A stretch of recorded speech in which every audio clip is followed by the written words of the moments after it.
Hello students, आज हम video बनाने जा रहे हैं स्पीच राइटिंग का। और स्पीच राइटिंग जो हमारे सीबीएसई और आरबीएसई दोनों के लिए इम्पोर्टेंट है। और सीबीएसई में इसका 10 मार्क्स है और आरबीएसई में ये 7 मार्क्स में आर्टिकल वाले टॉपिक के ऑप्शन में आता है। तो अब हमारा जो टॉपिक है स्पीच राइटिंग, अब हम उस पर बात करेंगे।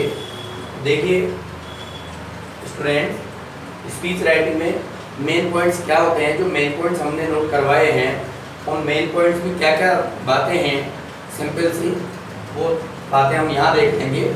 फॉर्मेट में सारा क्लियर हो जाएगा। देखिए सबसे पहले हमको क्या करना है, हमको जो क्वेश्चन में दी गई हेडिंग को नोट करना है। जो हेडिंग हमारे पास है उस हेडिंग को नोट करना है।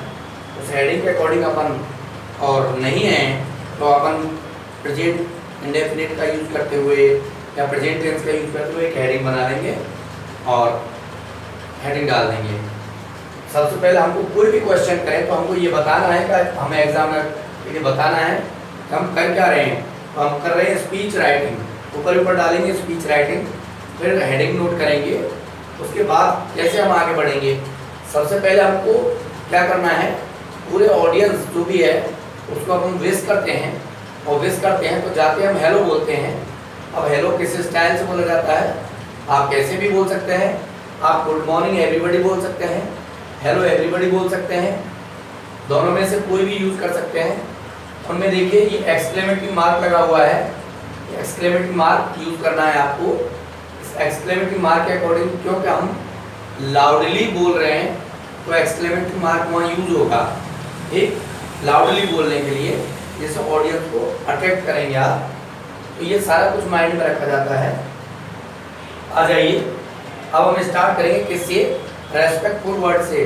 जो ऑडियंस है हम उनको संबोधित करेंगे और कैसे हमको उनका संबोधन करना है देखिए इस तरह करेंगे। कुछ वर्ड्स हैं हमारे पास जो एडजेक्टिव का वर्ड करते हैं, जैसे ऑनरेबल, अगर चीफ गेस्ट है, प्रोग्राम है तो चीफ गेस्ट। और अगर कोई डिबेट है, कोई कंपटीशन है तो पैनल ऑफ जजेस। देखिए चीफ गेस्ट और पैनल ऑफ जजेस ऑप्शन है किसके, प्रिंसिपल के। यदि मॉर्निंग असेंबली है, ओनली मॉर्निंग असेंबली है तो केवल हम किसका यूज करेंगे, प्रिंसिपल, प्रिंसिपल सर। तो देखिए प्रिंसिपल सर, तो honourable chief guest slash panel of जजेस, इनमें से हम कोई एक यूज करेंगे कब। और मोस्टली आरबीएसई में तो चीफ गेस्ट यूज होगा प्रोग्राम का, और डिबेट में जो सीबीएसई में आती है उसमें पैनल ऑफ जजेस यूज होगा। और यदि मॉर्निंग असेंबली है तो ऑनरेबल प्रिंसिपल सर यहाँ से शुरू करेंगे। वर्दी टीचर्स, वहाँ टीचर्स होंगे, स्कूल के होंगे सारे प्रोग्राम। अब डिस्टिंग्विश्ड ऑडियंस, वर्दी का टीचर होता है औचित्यपूर्ण या महत्वपूर्ण या कर्मठ अध्यापक। डिस्टिंग्विश्ड ऑडियंस, जानी पहचानी ऑडियंस, जाने पहचाने दर्शक, जाने पहचाने श्रोता।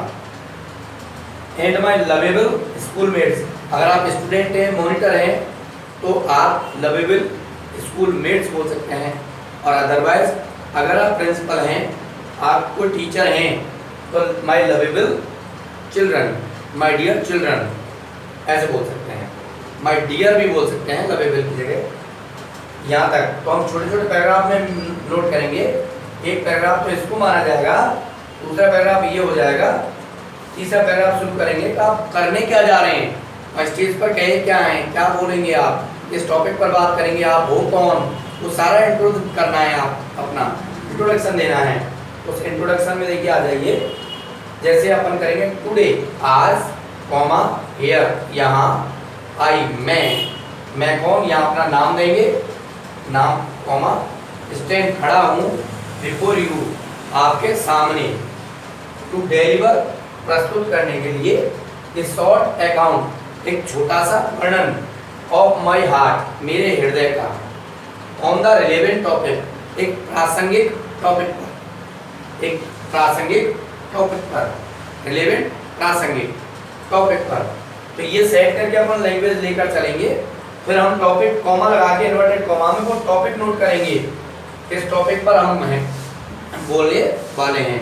वो टॉपिक जो हेडिंग है, वो हेडिंग को हम यही नोट कर देंगे, हेडिंग में से लेंगे टॉपिक और यहाँ से हम हेडिंग में से नोट कर देंगे classic topic. If any mistake, हम पहले बोल देंगे इस चीज को, क्योंकि स्पीच डिलीवरी में होता है, भले हम यही खत्म कर दें कोई फर्क पड़ने वाला नहीं, लेकिन हम यहाँ से आगे थोड़ा और बढ़ा दें।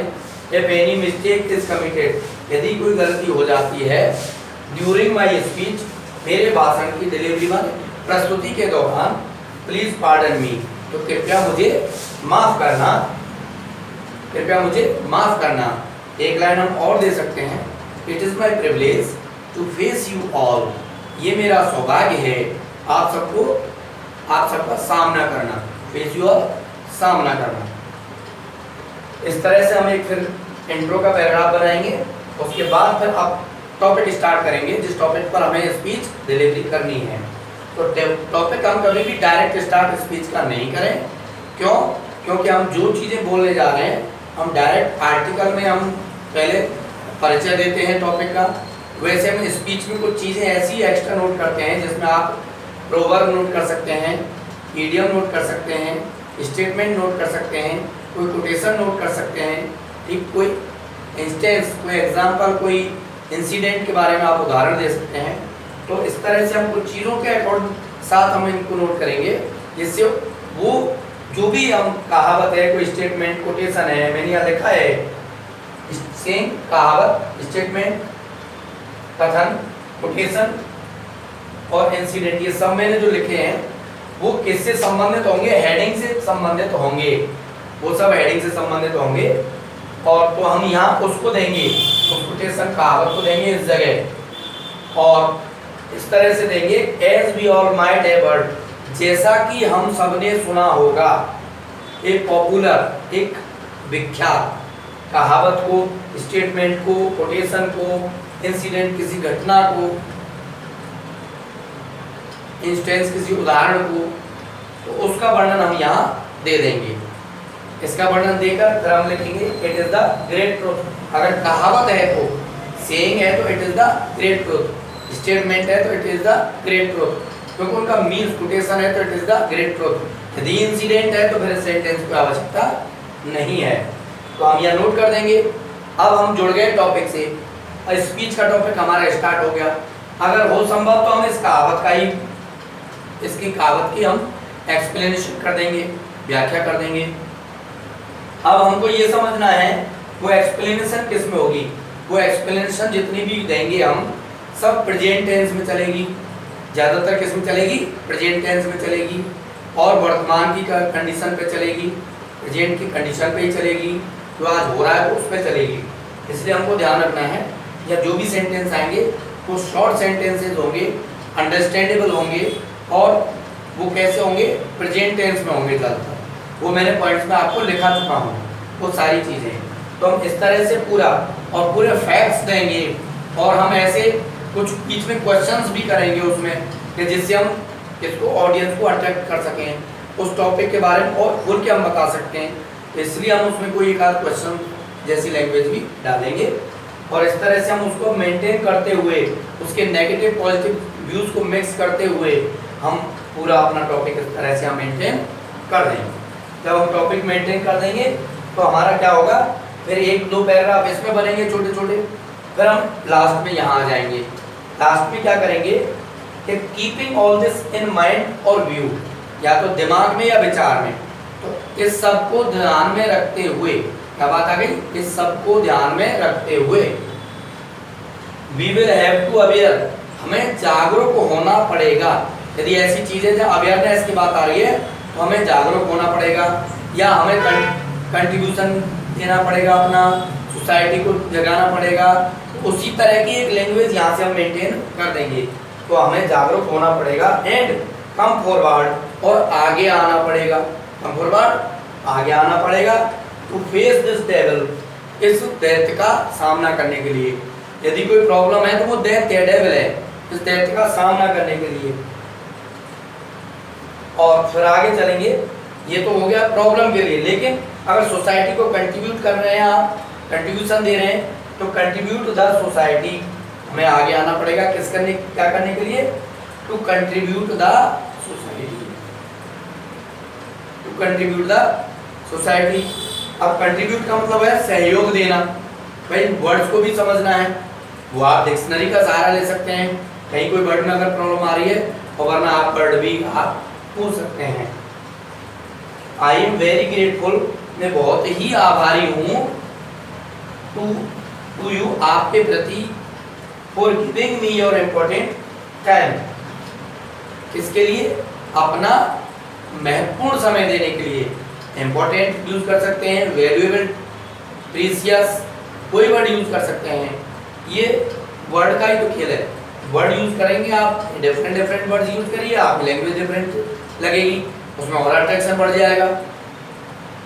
एंड टॉलरेट मी, और मुझे सहन करने के लिए, विद माई वर्ड्स, क्योंकि जो स्पीकर है, जो स्पीच दे रहा है, जो वक्ता है, वो माफ़ी किस चीज़ की मांग रहा है, उनसे पहले अनुरोध कर रहा है कि आपने तो इतने समय मुझे बर्दाश्त किया, मुझे सहन किया, मेरी बातों को सुना, उसके लिए मैं आपका आभारी हूँ, थैंक यू।